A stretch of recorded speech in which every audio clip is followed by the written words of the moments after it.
मेरा नाम है हरिया, मैं काम करता हूँ बहुत बढ़िया, खाता हूँ खाना और रोज गाता हूँ गाना।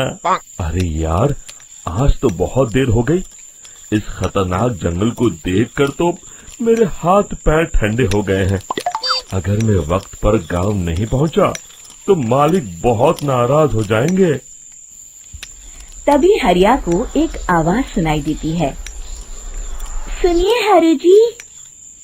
अरे, ये आवाज किसने दी?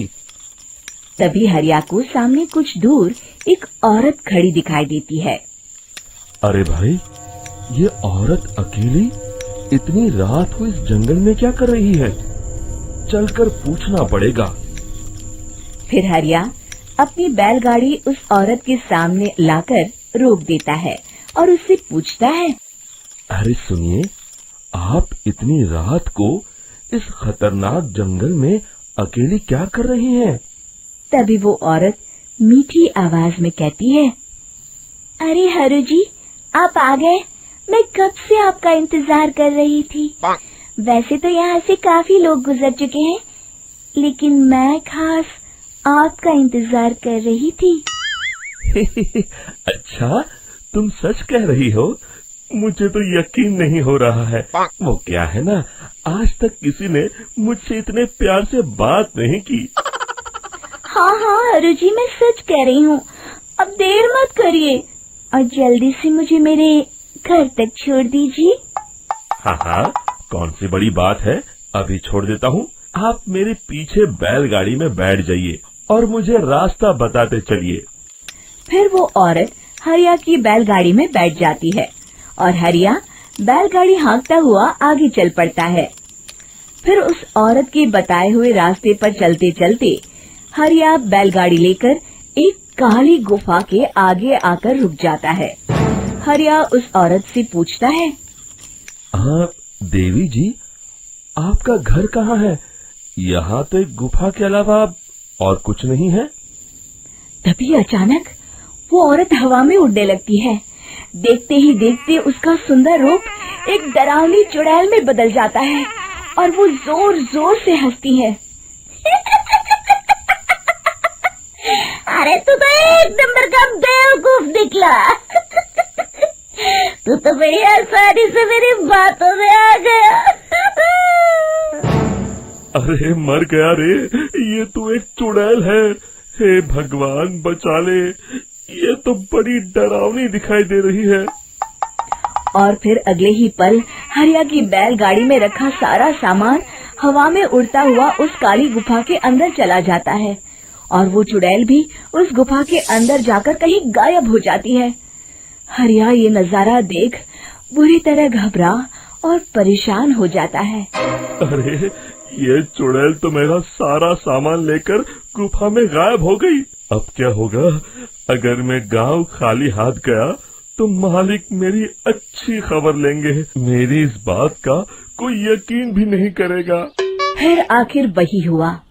हरिया के मालिक चंपक सेठ को हरिया की किसी भी बात पर रत्ती भर भी यकीन नहीं हुआ। चंपक सेठ को लगा हरिया झूठ बोल रहा है और उसने ही लालच में आकर सारा सामान हड़प कर लिया है।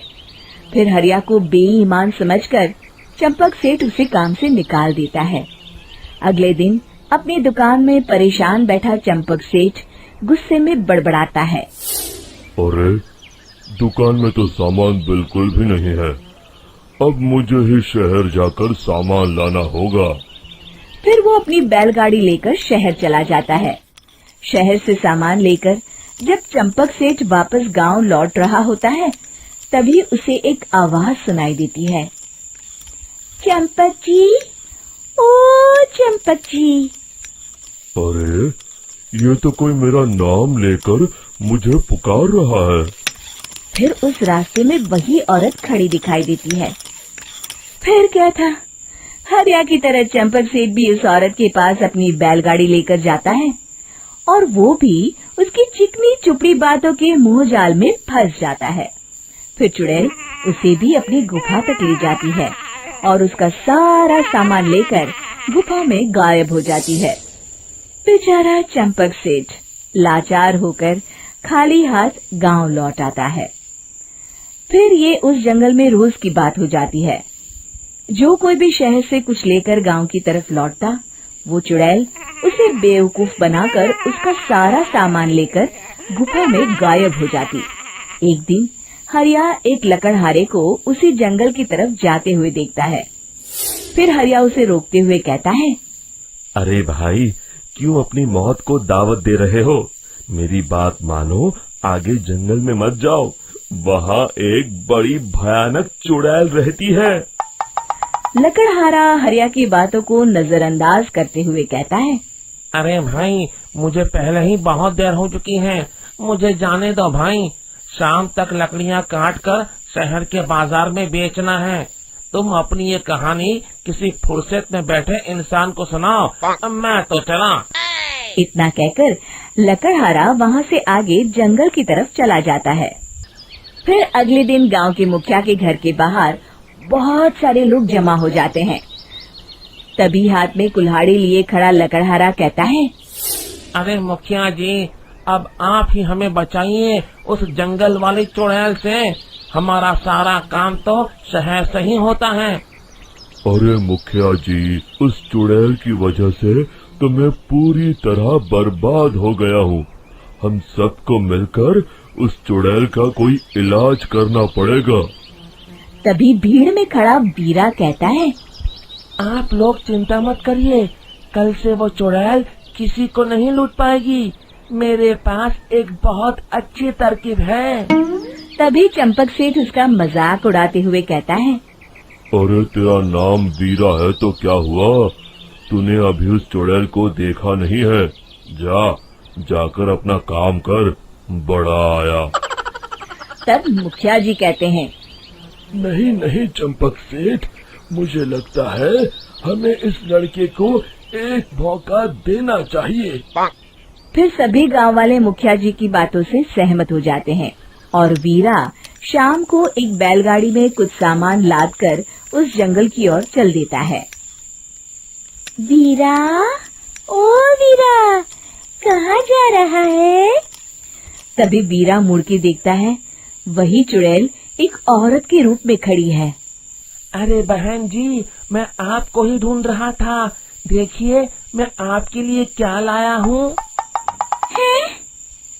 अरे वाह, तो खुद मेरे लिए इतना सामान लाया है।